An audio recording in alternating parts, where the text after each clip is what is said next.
Now I'm going to show you a little handy dessert that you can make today with pears or with any fruit that's not quite ripe. These ones are still a little bit hard, and if you bite into them, I hate unripe fruit, there's nothing worse. So we're actually going to poach them very, very lightly today and just make a little dessert. So start off by just taking the bottom of the pear, and I'll show you later on why that is. It's basically so it sits on the plate perfectly flat whenever you're finished.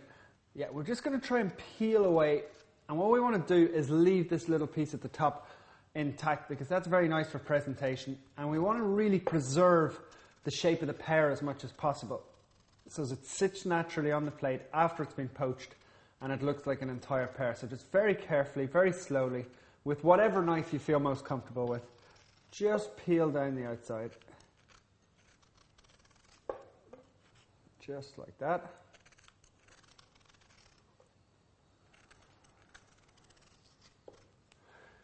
And then just very gently trim any of that excess little brown skin away from the outside. And what you're left with is a lovely pear that'll sit perfectly on your plate. And I'm going to do that with the rest of the pears, and then we'll be ready to poach them. So what you end up with is a lovely pear. Now what we're going to do to poach these, I've got a little bit of water on cooking here, and I'm going to add my sugar in there. And what that's going to create is a little sugar syrup. That'll just boil up together and make a lovely syrup in about a very, very quick amount of time, in about a minute. I'm also going to pop a few cloves in there.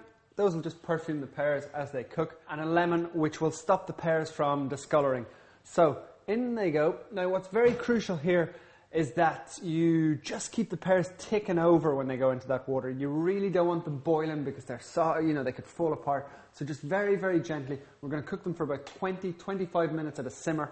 And then when you poke your knife in, which I'll show you afterwards, and they're soft, that's when you can take them off and serve them. So the pears have gently been simmering and poaching away, and I'm just going to take one out, and you can see that they're absolutely gorgeous. They've kept their shape because we've kept that nice low simmering temperature. And if I just run my knife in, you can see they're absolutely so soft.